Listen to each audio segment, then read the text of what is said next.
बहुत पुरानी बात है। लोग कहते हैं कि हवा ही हमारी जिंदगी का जरिया है, पर सच यह नहीं है।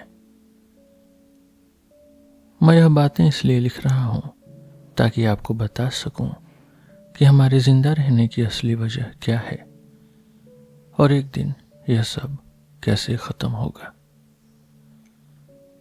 पुराने समय से ही सबको लगता था कि हम हवा से जिंदा हैं। यह बात इतनी साफ थी कि किसी ने इस पर कभी शक नहीं किया। हम रोज हवा से भरे हुए 2 फेफड़े इस्तेमाल करते हैं। जब वो खाली हो जाते हैं तो हम उन्हें अपने सीने से निकालकर उनकी जगह भरे हुए फेफड़े लगा लेते हैं। अगर कोई इंसान इसमें ढिलाई करता है और हवा बहुत कम हो जाती है तो उसका शरीर भारी होने लगता है और उसे तुरंत हवा भरने की जरूरत महसूस होती है। ऐसा बहुत कम होता है कि किसी को नए फेफड़े न मिले, पर अगर कोई कहीं फंस जाए और उसकी मदद के लिए कोई न हो तो हवा खत्म होते ही वह कुछ ही सेकंड में मर जाता है। लेकिन रोज की भाग दौड़ में हम हवा के बारे में ज्यादा नहीं सोचते। सच तो यह है कि हवा भरने वाली जगह पर जाना सिर्फ हवा लेने के लिए नहीं होता। वह जगह तो लोगों से मिलने जुलने और दुख सुख बांटने का एक अड्डा है। हम सबके घर में फालतू फेफड़े रखे होते हैं, पर अकेले घर में बैठकर उन्हें बदलना एक उबाऊ काम जैसा लगता है। वहीं दूसरी तरफ जब हम सब साथ होते हैं तो यही काम एक खेल जैसा मजेदार बन जाता है। अगर कोई बहुत जल्दी में है या उसका किसी से मिलने का मन नहीं है तो वो बस नए फेफड़े लगाता है और खाली वाले फेफड़े एक तरफ रखकर चला जाता है।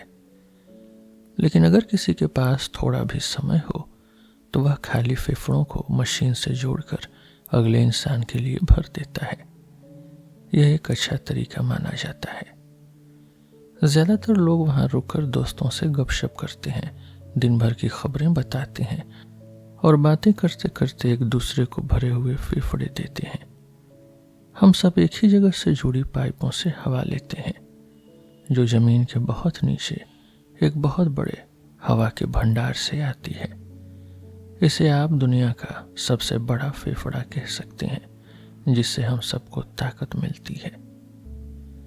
बहुत सारे फेफड़े अगले दिन उसी स्टेशन पर वापस आ जाते हैं, लेकिन बहुत से फेफड़े दूसरे इलाकों में भी पहुंच जाते हैं। ये फेफड़े देखने में बिल्कुल एक जैसे होते हैं, एल्यूमिनियम के चिकने डिब्बे जैसे। इसलिए कोई यह नहीं बता सकता कि कौन सा फेफड़ा अपने घर के पास ही रहा या कौन सा बहुत दूर का चक्कर लगा कर आया है। जैसे ये फेफड़े एक जगह से दूसरी जगह जाते हैं, वैसे ही खबरें और गपशप भी फैलती है। इस तरह घर बैठे ही दुनिया के आखिरी कोने की खबर मिल जाती है। हालांकि मुझे खुद घूमना बहुत पसंद है। मैं तो दुनिया के बिल्कुल किनारे तक गया हूँ और वहां मैंने क्रोमियम की एक मजबूत दीवार देखी है जो जमीन से लेकर ऊंचे आसमान तक खड़ी है। एक दिन हवा भरने वाले स्टेशन पर ही मैंने वो अफवाहें सुनी जिसकी वजह से मैंने जांच पड़ताल शुरू की और मुझे असल बात समझ आई।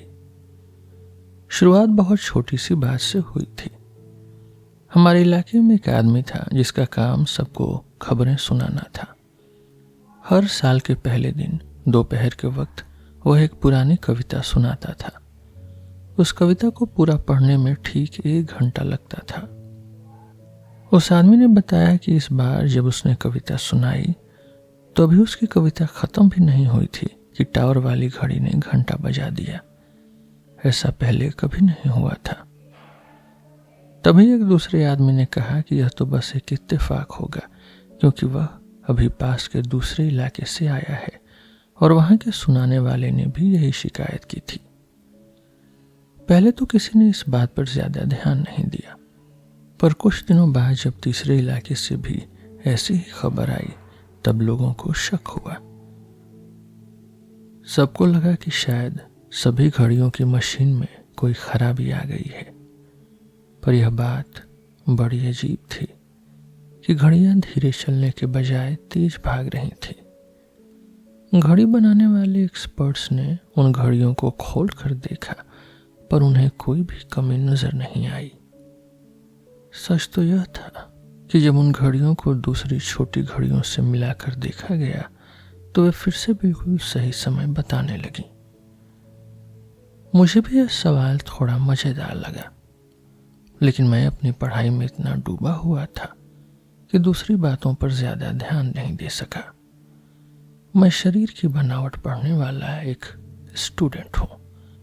मैंने आगे जो भी किया उसे समझने के लिए मैं आपको अपने काम के बारे में थोड़ा बताता हूं। शुक्र है कि हमारे यहाँ मौत बहुत कम होती है, क्योंकि हम काफी मजबूत हैं और बड़े हादसे कम ही होते हैं। लेकिन इसकी वजह से शरीर के बारे में पढ़ाई करना मुश्किल हो जाता है, खास तौर पर इसलिए क्योंकि जब कोई बड़ा हादसा होता है तो शरीर इतना ज्यादा टूट फूट जाता है कि उसे समझना मुमकिन नहीं होता। अगर हवा से भरे फेफड़े फट जाएं तो इतना जोरदार धमाका होता है कि पूरा शरीर टुकड़ों में बंट जाता है। हमारे शरीर का टाइटेनियम मेटल भी ऐसे फट जाता है जैसे वह मामूली टीन हो। पुराने समय में शरीर की जांच पड़ताल करने वाले लोग सिर्फ हाथ पैरों पर ध्यान देते थे, क्योंकि हादसे में वही सही सलामत बच पाते थे। 100 साल पहले जब मैं पहली बार क्लास में गया था तो टीचर ने हमें एक कटा हुआ हाथ दिखाया था। उस हाथ के ऊपर का ढक्कन हटा हुआ था ताकि अंदर की छड़ें और मशीन के हिस्से साफ दिख सके। मुझे आज भी अच्छी तरह याद है कि उन्होंने हाथ की पाइपों को दीवार पर लगे एक फेफड़े से जोड़ दिया था। फिर उन्होंने हाथ के नीचे से निकली छड़ों को हिलाया और कमाल देखिए, वह हाथ अपने आप खुलने और बंद होने लगा। बीते सालों में हमने इतनी तरक्की कर ली है कि अब हम टूटे हुए अंगों को ठीक कर सकते हैं और कभी कभी तो कटे हुए हाथ पैरों को वापस जोड़ भी देते हैं। अब हम जिंदा लोगों के शरीर के काम करने के तरीके को भी समझ सकते हैं। मैंने खुद भी ऐसी क्लासेस ली हैं जहां मैंने अपने हाथ का ढक्कन खोला और अपने छात्रों को वे छड़ें दिखाई जो उंगलियां हिलाने पर छोटी बड़ी होती हैं। इतनी तरक्की के बाद भी एक बहुत बड़ी पहेली बची थी, याददाश्त, मेमोरी का सवाल। हम दिमाग की बनावट के बारे में थोड़ा बहुत जानते थे, लेकिन वह कैसे काम करता है यह समझना बहुत मुश्किल था, क्योंकि दिमाग बहुत नाजुक होता है। अक्सर जब कोई जानलेवा हादसा होता है और खोपड़ी टूटती है तो दिमाग सोने के बादलों की तरह उड़ जाता है। पीछे बस फटे हुए धागे और पत्तियां ही बचती हैं, जिनसे कुछ भी समझ पाना नामुमकिन होता है। सालों तक लोग यही सोचते रहे कि इंसान की सारी यादें सोने की बहुत पतली पन्नियों पर लिखी होती हैं। धमाके की जोर की वजह से वे पन्नियां फट जाती थी और हादसों के बाद सोने के छोटे छोटे टुकड़े ही मिलते थे। शरीर की जांच करने वाले डॉक्टर्स उन सोने के टुकड़ों को इकट्ठा करते और सालों तक उन्हें जोड़ने की कोशिश करते थे। उन्हें उम्मीद थी कि वे उन पर लिखी हुई पुरानी बातों और यादों को एक दिन पढ़ पाएंगे। मैं इस बात को बिल्कुल नहीं मानता था कि हमारी यादें सोने की पन्नियों पर लिखी होती हैं। मेरा सोचना बहुत सीधा था, अगर हमारी सारी जिंदगी की बातें कहीं लिखी हुई हैं तो फिर हम चीजों को भूल क्यों जाते हैं। जो लोग इस बात को मानते थे वे कहते थे कि समय बीतने के साथ सोने की पन्नियां अपनी जगह से खिसक जाती हैं, इसलिए उन्हें पढ़ने वाली सुई उन तक नहीं पहुंच पाती। पर मुझे यह बात कभी सही नहीं लगी। हाँ, यह बात सुनने में बहुत अच्छी लगती है। मैंने भी कई घंटों तक माइक्रोस्कोप से सोने के उन छोटे टुकड़ों की जांच पड़ताल की है। मैं समझ सकता हूं कि मशीन का बटन घुमाते ही जब धुंधले अक्षर साफ दिखने लगे तो कितनी खुशी होती होगी। सोचिए कितना अच्छा होता अगर हम किसी मरे हुए इंसान की वो पुरानी यादें भी पढ़ पाते जिन्हें वह खुद भी भूल चुका था। हम में से किसी को भी 100 साल से ज्यादा पुरानी बातें याद नहीं रहती। हमारे लिखे हुए पुराने कागज भी बस कुछ 100 साल पुराने ही हैं। इतिहास शुरू होने से पहले हम कितने सालों तक जिंदा रहे, हम कहाँ से आए, अपने ही दिमाग के अंदर इन सब सवालों के जवाब ढूंढने का लालच बहुत बड़ा था। लेकिन मेरा सोचने का तरीका अलग था। मुझे लगता था कि हमारी यादें किसी ऐसी चीज में जमा होती हैं जिसे मिटाना भी बहुत आसान है, जैसे कि घूमती हुई गरारियां यानी गियर्स या छोटे छोटे बटन। इसका मतलब यह हुआ कि जो बात हम भूल गए वह हमेशा के लिए खत्म हो गई। हमारे दिमाग में पुरानी किताबों से ज्यादा कुछ भी जमा नहीं है। मेरी इस बात का एक फायदा यह था कि इससे एक बड़ी पहेली सुलझ जाती थी। जब किसी ऐसे इंसान को नए फेफड़े दिए जाते हैं जो हवा खत्म होने की वजह से मर चुका हो, तो होश में आने पर उसे कुछ भी याद नहीं रहता। वह बिल्कुल एक नासमझ बच्चे जैसा हो जाता है। मेरी बात के हिसाब से मौत के झटके ने दिमाग के सारे स्विच या गियर्स को वापस अपनी पुरानी जगह पर भेज दिया होगा। पन्ने वाली बात मानने वाले कहते थे कि झटके से बस पन्नियां खिसक गई हैं, पर सच जानने के लिए कोई भी किसी जिंदा इंसान को मारना नहीं चाहता था। मैंने भी सच का पता लगाने के लिए एक तरीका सोचा था, पर वह बहुत खतरनाक था। मैं बहुत समय तक फैसला नहीं ले पाया, जब तक कि मुझे उन अजीब घड़ियों के बारे में एक और खबर नहीं मिली। एक और दूर के इलाके से खबर आई। वहां के खबर सुनाने वाले आदमी ने भी यही कहा कि उसकी कविता खत्म होने से पहले ही घड़ी ने घंटा बजा दिया। पर बड़ी बात यह थी कि उस इलाके की घड़ी अलग तरीके से चलती थी। उसमें मरकरी एक बर्तन में गिरता था जिससे समय का पता चलता। अब इसे मशीन की मामूली खराबी नहीं कहा जा सकता था। ज्यादातर लोगों को लगा कि कोई शरारती तत्व, कोई मिसचीफ मेकर्स सबके साथ मजाक कर रहा है, पर मुझे कुछ और ही गहरा डर सता रहा था। इसी डर की वजह से मैंने तय किया कि मैं अपना एक्सपेरिमेंट शुरू करूंगा। सबसे पहले मैंने एक बहुत आसान औजार बनाया। मैंने अपने लैब में शीशे के 4 टुकड़े एक रेक्टेंगल घेरे में लगाए। मैंने उन्हें इस तरह सेट किया कि लाइट उनसे टकराकर गोल घूम सके। जब मैं उनके सामने बैठा तो मुझे अपने ही सिर का पिछला हिस्सा साफ दिखने लगा। यह एक अनोखा आईना था जिससे मैं खुद को देख सकता था। यही मेरी आगे की जांच पड़ताल का आधार बना। देखने के इंतजाम के साथ साथ मैंने लोहे की डंडियों का एक ढांचा बनाया। यह ढांचा देखने वाले आईने से बड़ा था, पर इसे समझना आसान था। इसके बाद मैंने जो चीजें जोड़ी वे बहुत बारीक थीं। आईने के साथ मैंने एक माइक्रोस्कोप लगाया जिसे ऊपर नीचे या दाएं बाएं कहीं भी घुमाया जा सकता था। डंडियों के दूसरे छोर पर मैंने बहुत बारीक काम करने वाले छोटे हाथ लगाए। ये हाथ इतने कमाल के थे कि जैसा काम हम अपने असली हाथ से करते हैं, ये बिल्कुल वैसा ही काम बहुत छोटे लेवल पर कर सकते थे। इन सब मशीनों को जोड़ने में महीनों लग गए, पर मैं कोई भी गलती नहीं करना चाहता था। मुझे बहुत सावधानी बरतनी थी।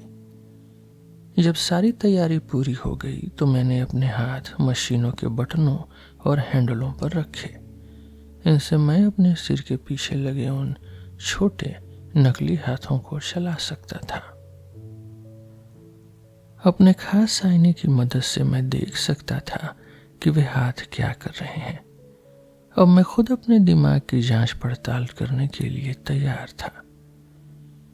यह बात सुनने में पागलपन लग सकती है, मैं जानता हूं।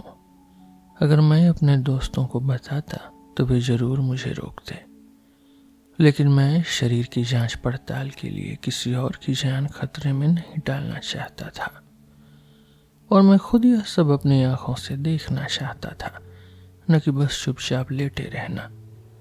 इसलिए खुद का ऑपरेशन करना ही अकेला रास्ता था। मैंने हवा से भरे 12 फेफड़े मंगवाए और उन्हें आपस में जोड़ दिया। मैंने इस पूरे सेट को अपनी मेज के नीचे सेट किया और एक पाइप अपनी छाती से जोड़ ली। इससे मुझे 6 दिन तक की हवा मिल सकती थी। अगर इन 6 दिनों में काम पूरा न हो पाए तो मैंने अपने एक दोस्त को मिलने के लिए बुला रखा था।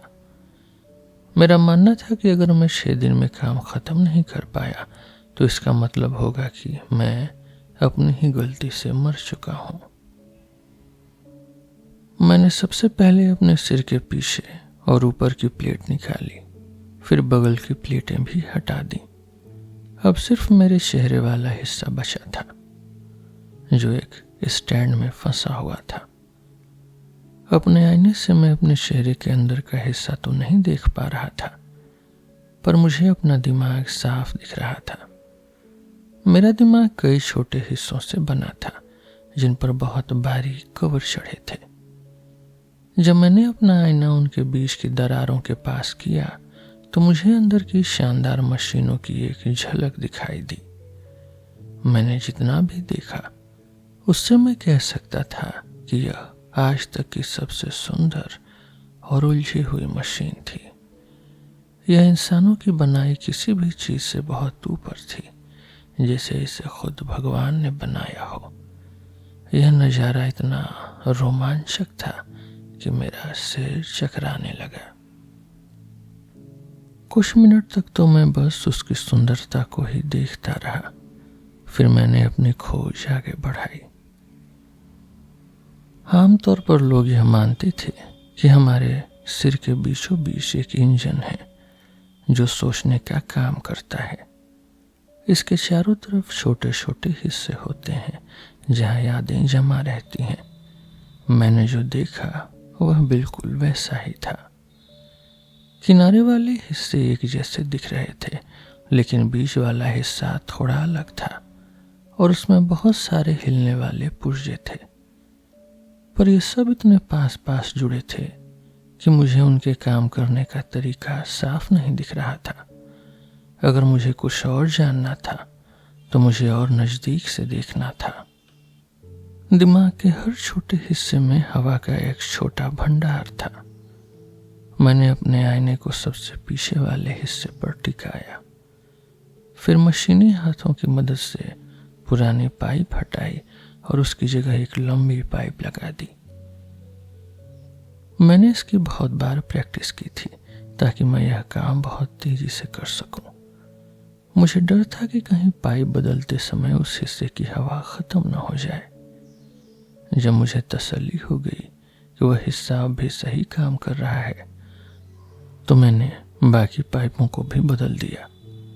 धीरे धीरे मैंने उस पूरे हिस्से को अपने दिमाग के ढांचे से अलग किया और उसे अपने सिर के बाहर की तरफ खींच लिया। मुझे डर था कि कहीं ऐसा करने से मेरे सोचने की ताकत कम न हो गई हो और मुझे पता भी न चले। पर मैंने मैथ्स के कुछ आसान सवाल हल करके देखे और पाया कि मैं बिल्कुल ठीक हूं। अब मुझे बीच वाला सोचने वाला इंजन थोड़ा और साफ दिखने लगा था, लेकिन अभी भी माइक्रोस्कोप को अंदर ले जाने की जगह नहीं थी। अपने दिमाग को सच में समझने के लिए मुझे कम से कम आधा दर्जन और हिस्से बाहर निकालने की जरूरत थी। बहुत मेहनत और सावधानी से मैंने वही पाइप बदलने का काम फिर से किया। मैंने दिमाग के बाकी हिस्सों को भी अपनी जगह से हटाया। एक हिस्से को थोड़ा और पीछे किया, 2 को ऊपर की तरफ और 2 को अगल बगल खिसका दिया। अब ये 6 हिस्से मेरे सिर के ऊपर एक ऊंचे ढांचे से लटके हुए थे। उस वक्त मेरा दिमाग ऐसा दिख रहा था जैसे कोई बड़ा धमाका हुआ हो और वह फटने के 1 सेकंड बाद ही बीच में ही रुक गया हो। यह सोचकर मेरा सिर फिर से चकराने लगा। लेकिन आखिरकार सोचने वाला इंजन अब पूरी तरह सामने था। वह पाइपों और डंडियों के एक खंभे पर टिका था जो सीधे मेरे शरीर में जा रहे थे। अब मेरे पास इतनी जगह थी कि मैं अपना माइक्रोस्कोप चारों तरफ घुमाकर दिमाग के हर हिस्से को अंदर से देख सकूं। मुझे सोने की मशीनों की एक नन्ही दुनिया दिखाई दी जहां बहुत छोटे छोटे पुर्जे और सिलेंडर तेजी से घूम रहे थे। यह सब देखते हुए मैंने सोचा कि मेरा शरीर आखिर है कहाँ। जो पाइपें मेरी आंखों और हाथों को मेरे दिमाग से जोड़ती थी वे अब इन मशीनों से जुड़ चुकी थी। तो क्या ये लोहे के हाथ ही अब मेरे असली हाथ थे? क्या माइक्रोस्कोप के लेंस ही अब मेरी आंखें थी? मैं एक बहुत ही अजीब इंसान बन गया था जिसका छोटा सा शरीर अपने ही फैले हुए दिमाग के बीच में फंसा हुआ था। इसी हालत में मैंने अपने आप को और गहराई से समझना शुरू किया। मैंने अपना माइक्रोस्कोप मेमोरी यानी याददाश्त वाले हिस्से की तरफ घुमाया। मैं यह तो नहीं पढ़ सकता था कि मेरी यादें क्या हैं, पर मैं यह जानना चाहता था कि वे कैसे लिखी जाती हैं। जैसा कि मैंने सोचा था, वहां सोने के कागजों जैसी कोई चीज नहीं थी, पर मुझे यह देखकर हैरानी हुई कि वहां कोई गियर्स या बटन भी नहीं थे। वहां तो बस हवा की बहुत सारी बारीक नलियां थीं। उन नलियों के बीच से मुझे हवा की लहरें गुजरती हुई दिख रही थीं। जब मैंने और नजदीक से देखा तो पता चला कि उन नलियों से हवा की और भी पतली पाइपें जुड़ी थीं। उनके बीच सोने की बहुत ही पतली पत्तियां लटकी हुई थीं।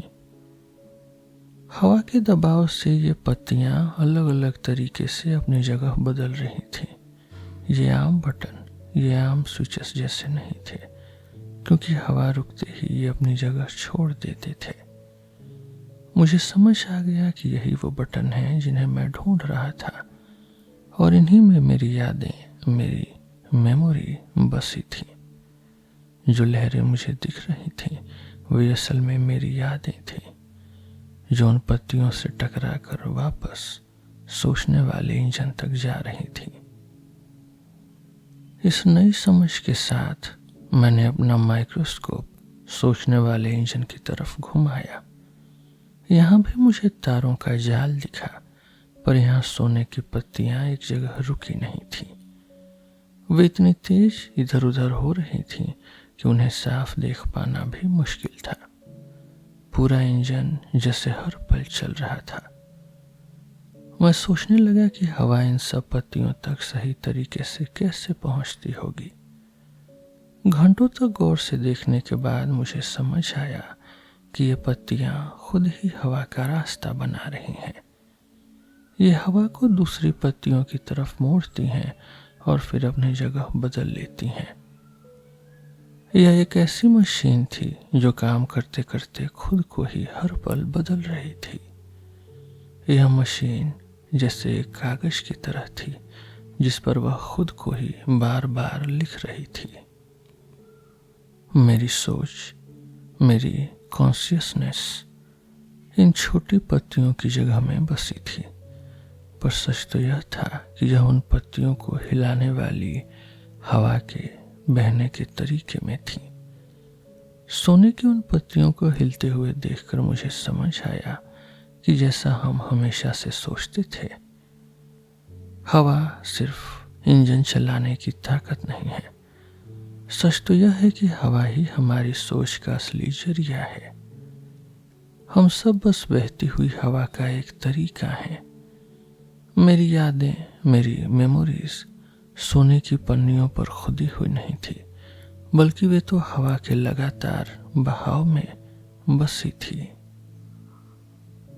जैसे ही मुझे यह बात समझ आई, मेरे दिमाग में एक के बाद एक कई बातें साफ होने लगीं। सबसे पहले मुझे यह समझ आया कि हमारा दिमाग सिर्फ सोने का ही क्यों बना होता है, क्योंकि सोना बहुत कोमल और लचीला होता है।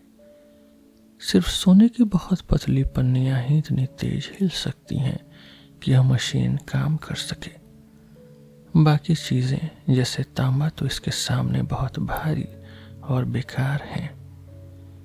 यही वजह है कि हमारे दिमाग में यादों को मिटाना और नई बातें लिखना इतना तेज और आसान है। अब यह बात साफ हो गई कि जब कोई हवा की कमी से मर जाता है तो उसमें नए फेफड़े डालने पर भी वह जिंदा क्यों नहीं होता। दिमाग की वे छोटी पत्तियां हवा की गद्दियों पर टिकी रहती हैं। इसी वजह से वो बहुत तेजी से इधर उधर हिल पाती हैं। लेकिन इसका मतलब यह भी है कि अगर हवा का बहाव जरा भी रुका तो सब कुछ खत्म हो जाएगा। सारी पत्तियां नीचे गिर जाती हैं और उनमें बस यादें और सोच यानी कॉन्शियसनेस हमेशा के लिए मिट जाती हैं। बाद में हवा भरने से भी वो पुरानी यादें वापस नहीं लाई जा सकती। यह तेज रफ्तार की एक कीमत थी।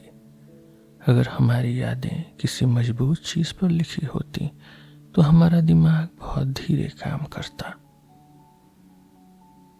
यही वो पल था जब मुझे घड़ियों वाली पहेली का जवाब मिल गया। मैंने देखा कि उन पत्तियों के हिलने की रफ्तार हवा पर निर्भर करती है।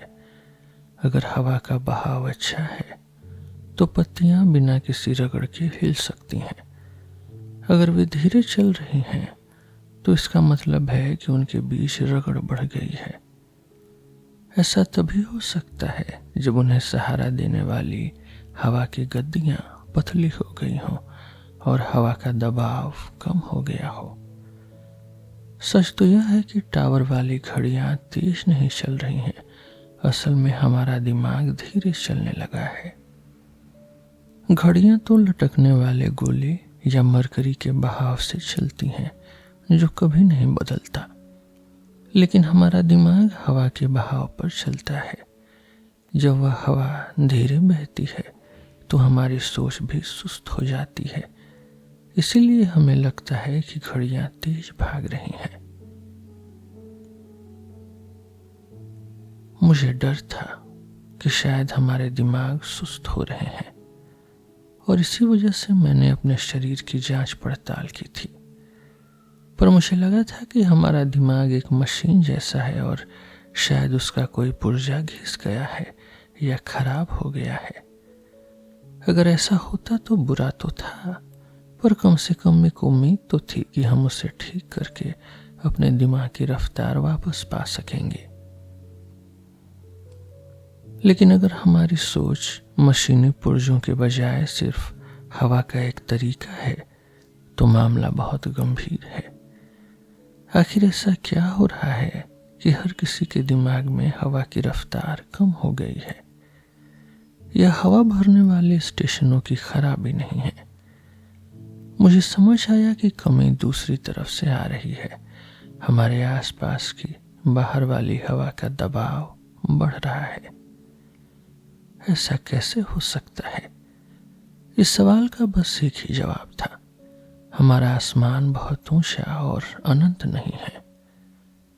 हमारी दुनिया के चारों तरफ जो क्रोमियम की दीवारें हैं वे ऊपर जाकर मुड़ जाती हैं और एक गुंबद जैसी छत बना लेती हैं। हमारा संसार एक खुले कुएं जैसा नहीं बल्कि एक बंद कमरे जैसा है और उस कमरे में धीरे धीरे हवा भरती जा रही है। जब तक वह अंदर वाली हवा जमीन के नीचे वाले भंडार के दबाव के बराबर न हो जाए तब तक यह चलता रहेगा। इसीलिए मैंने शुरू में कहा था कि हवा जिंदगी की असल वजह नहीं है। हवा को न तो कोई बना सकता है और न ही मिटा सकता है।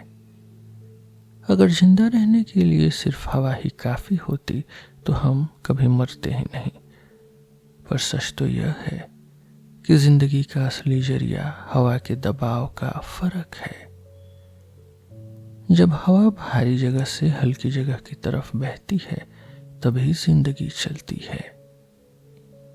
हमारा दिमाग, हमारा चलना फिरना और हमारी सारी मशीनें इसी हवा के बहाव से चलती हैं। जब पूरी दुनिया में हवा का दबाव एक जैसा हो जाएगा तो हवा बहना बंद कर देगी। एक दिन हम सबके आसपास हवा तो होगी, पर वह किसी काम की नहीं होगी। हम असल में हवा को खत्म नहीं कर रहे हैं। मैं रोज अपने नए फेफड़ों से जितनी हवा लेता हूँ, उतनी ही हवा मेरे शरीर के जोड़ों और दरारों से बाहर निकल जाती है। मैं बस भारी दबाव वाली हवा को कम दबाव वाली हवा में बदल रहा हूँ। जब भी मेरा शरीर हिलता है, मैं दुनिया के दबाव को एक बराबर करने के काम को आगे बढ़ाता हूँ। मैं जितनी बार कुछ नया सोचता हूँ, मैं उस आखिरी समय को और भी करीब ले आता हूँ जब सब कुछ हमेशा के लिए थम जाएगा। अगर मुझे यह सच कहीं और पता चलता तो मैं अपनी कुर्सी से कूदकर सड़कों पर भागने लगता, पर उस समय मेरा शरीर एक मशीन में फंसा हुआ था और मेरा दिमाग मेरी लैब में चारों तरफ फैला हुआ था, तो भागना नामुमकिन था। मैंने देखा कि मेरी उलझन भरी सोच की वजह से मेरे दिमाग की पत्तियां और भी तेज हिलने लगी। इससे मुझे और ज्यादा बेचैनी होने लगी कि मैं हिल भी नहीं सकता और भाग भी नहीं सकता। उस पल अगर मैं घबरा जाता तो शायद मेरी मौत ही हो जाती। मैं फंसा हुआ महसूस कर रहा था और खुद पर काबू खो रहा था। अगर मैं ज्यादा छटपटाता तो मेरी हवा जल्दी खत्म हो जाती। किस्मत से मेरा हाथ मशीनों के बटनों पर गया और मैंने आईने को घुमा दिया। अब मुझे अपना दिमाग दिखना बंद हो गया और सिर्फ अपनी मेज दिखने लगी। अपने ही दिमाग की हलचल न दिखने की वजह से मेरा डर कम हुआ और मैं शांत हो गया। जब मैं पूरी तरह ठीक महसूस करने लगा तो मैंने खुद को वापस जोड़ने का लंबा काम शुरू किया। मैंने अपने दिमाग के हिस्से को वापस उनकी पुरानी जगह रखा, सिर की प्लेटें लगाई और खुद को मशीन से आजाद किया। शुरू में दूसरे शरीर के जानकारों ने मेरी बात नहीं मानी, पर बाद में उन्होंने भी बहुत सी जांच पड़ताल की और बाहर की हवा का दबाव नापा। आखिर में सबको मानना ही पड़ा कि मेरी बात सच है। हमारी दुनिया की हवा का दबाव सचमुच बढ़ रहा था और इसी वजह से हमारी सोच धीरे हो रही थी। जब यह सच सबको पता चला तो लोग बुरी तरह घबरा गए। पहली बार सबको समझ आया कि एक दिन सबको मरना ही होगा। बहुत से लोग कहने लगे कि हमें घूमना फिरना और कामकाज कम कर देना चाहिए ताकि हवा कम बर्बाद हो। हवा को लेकर लोगों में आपस में खूब झगड़े और लड़ाइयां होने लगी। कुछ जगहों पर तो लोग मारे भी गए। इन मौतों के दुख और इस बात ने लोगों को थोड़ा शांत किया कि अभी सब कुछ खत्म होने में कई 100 साल बाकी हैं। अभी भी लोग हिसाब किताब लगा रहे हैं कि हमारे पास कितना समय बचा है। अब हर कोई बस इसी बारे में चर्चा कर रहा है कि जो समय बचा है उसे कैसे अच्छे से बिताया जाए। लोगों की एक टोली बन गई जो हवा के इस बराबर होने के काम को रोकना चाहती थी। उनके साथ बहुत से लोग जुड़ गए। उस जोड़ी के मिस्त्री लोगों ने एक ऐसी मशीन बनाई जो बाहर की हवा को पकड़कर उसे सिकोड़ देती थी। उनका कहना था कि यह मशीन हवा को वापस वैसा ही भारी बना देगी जैसी वह जमीन के नीचे वाली भंडार में होती है।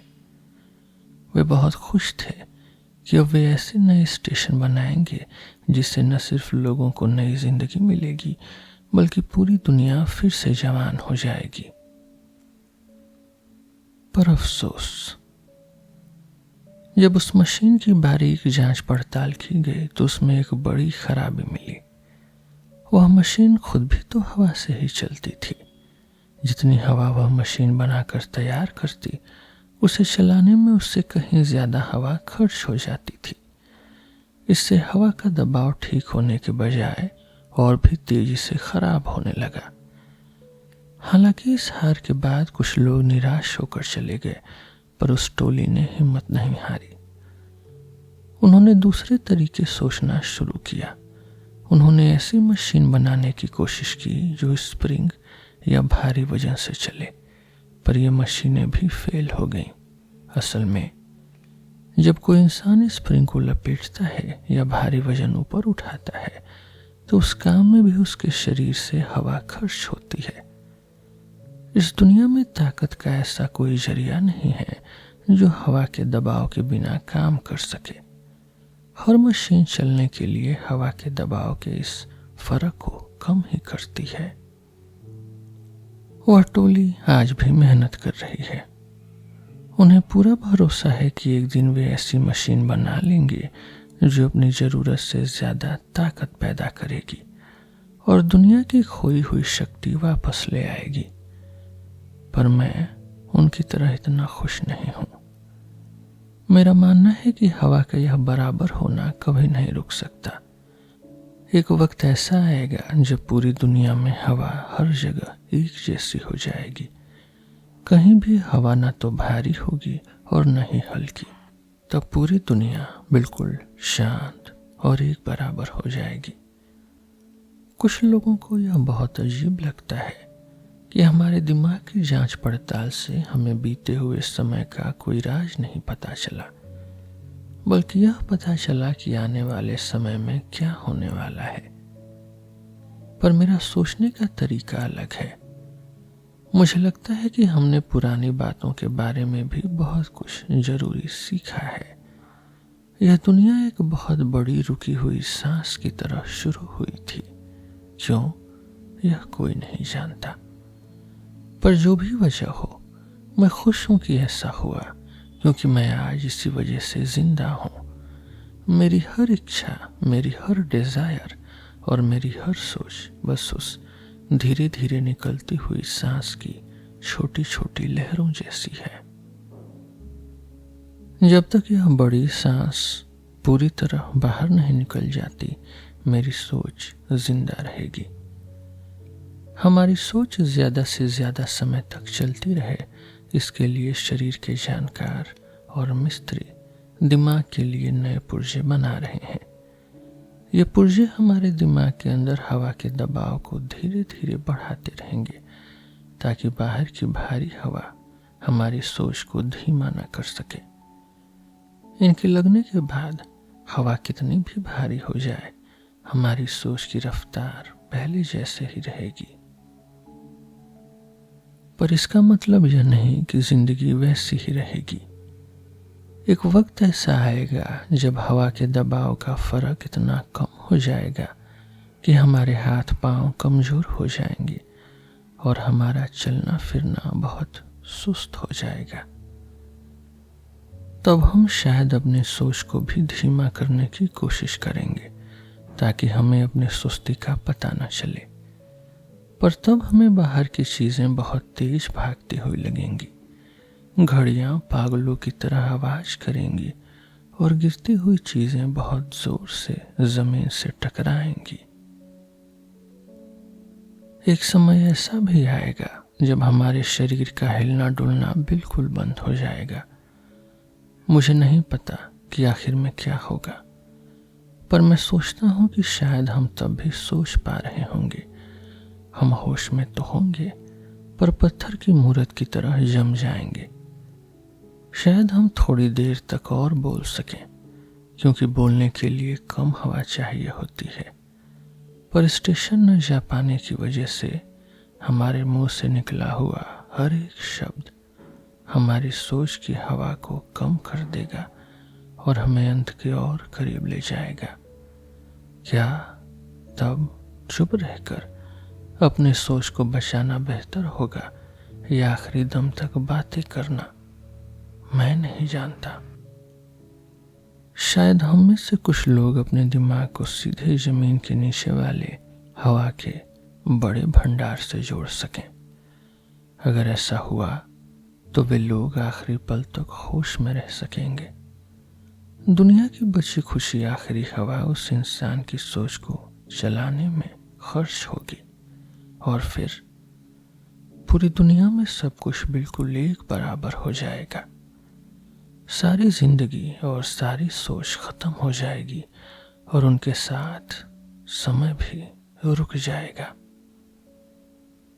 पर मेरे मन में अभी भी एक छोटी सी उम्मीद है। भले ही हमारी दुनिया एक बंद कमरे जैसी है, पर शायद इस मजबूत दीवार के पीछे हवा का कोई और भी कमरा हो। मुझे लगता है कि कहीं और भी हवा का एक बड़ा इलाका हो सकता है जो हमारी दुनिया से भी बहुत बड़ा हो। मुमकिन है कि वहां हवा का दबाव बहुत कम हो या शायद वहां हवा हो ही ना। हमारे बीच की यह दीवार इतनी मोटी और कड़ी है कि हम इसमें छेद नहीं कर सकते। हम खुद वहां नहीं पहुंच सकते और न ही अपनी दुनिया की फालतू हवा को बाहर निकाल सकते हैं। पर मैं सपने में सोचता हूं कि शायद उस दूसरी दुनिया में रहने वाले लोग हमसे ज्यादा ताकतवर हों। क्या पता वे दोनों दुनिया के बीच एक पाइप जैसा रास्ता बना दें और हमारी हवा निकालने के लिए बटन लगा दें। वे हमारी दुनिया को हवा के एक बड़े टैंक की तरह इस्तेमाल कर सकते हैं और हमारी हवा से अपनी दुनिया चला सकते हैं। यह सोचकर मुझे खुशी होती है कि जो हवा आज मुझे चला रही है वह कल किसी और के काम आएगी।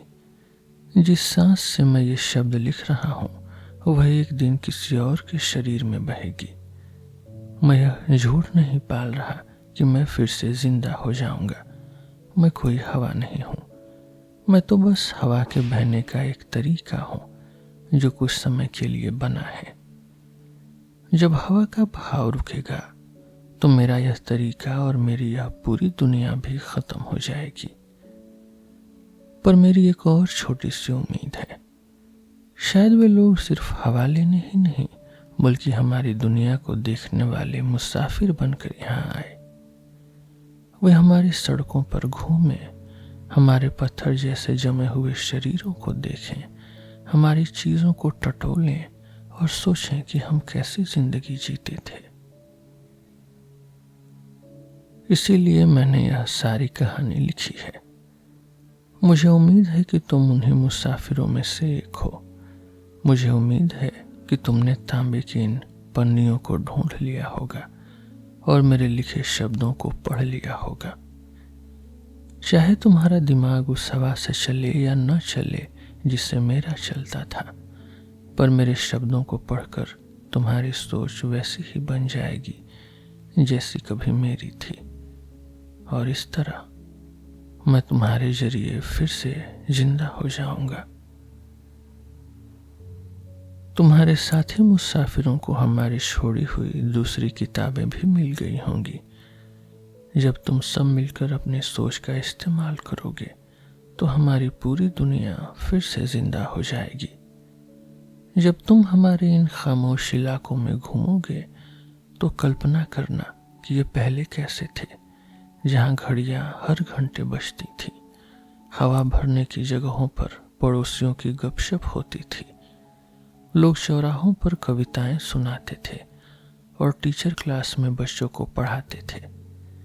जब भी तुम इस जमी हुई दुनिया को देखो तो अपने दिमाग में इसे फिर से जीता जागता महसूस करना। मेरे दोस्त, मैं तुम्हारे लिए अच्छा चाहता हूं, पर मैं सोचता हूं क्या तुम्हारे साथ भी वैसा ही होगा जैसा मेरे साथ हुआ। मुझे लगता है कि हर दुनिया का अंत एक जैसा ही होता है। शायद यह मेरी छोटी सोच है, शायद यह मेरी छोटी सोच है और तुम्हारे लोगों ने कोई ऐसी ताकत ढूंढ ली हो जो कभी खत्म न हो। पर मुझे लगता है कि एक दिन तुम्हारी सोच भी रुक जाएगी, चाहे उसमें कितना भी समय क्यों न लगे। सबकी जिंदगी एक दिन खत्म होती ही है, अंत तो होकर ही रहेगा। मैं चाहता हूं कि तुम यह जानकर दुखी न हो। मुझे उम्मीद है कि तुम यहाँ सिर्फ हवा का भंडार ढूंढने नहीं आए थे। मुझे उम्मीद है कि तुम कुछ नया सीखने और यह देखने आए थे कि एक दुनिया की सांस, एक दुनिया की एक्सहेलेशन से क्या क्या बन सकता है। किसी दुनिया की उम्र का तो हिसाब लगाया जा सकता है, पर उसके अंदर पैदा होने वाली अलग अलग चीजों का अंदाजा नहीं लगाया जा सकता। हमने जो इमारतें बनाई, जो गाने और कविताएं लिखी, उनके बारे में कोई पहले से नहीं बता सकता था। हमारी दुनिया बिना कुछ किए बस एक हल्की सी सीं की आवाज के साथ खत्म हो सकती थी, पर यहाँ इतनी सारी चीजें बनी। यह एक चमत्कार जैसा है, और वैसा ही चमत्कार तुम्हारी दुनिया है जिसने तुम्हें बनाया। मेरे प्यारे मुसाफिर, जब तुम यह पढ़ रहे होगे मैं तब तक मर चुका होऊंगा, पर मैं तुम्हें आखिरी विदाई देता हूं। इस सुंदर जिंदगी के बारे में सोचो और खुश रहो कि तुम इसे महसूस कर पा रहे हो। मुझे यह कहने का पूरा हक है, क्योंकि जब मैं ये शब्द लिख रहा हूं मैं भी वही महसूस कर रहा हूं।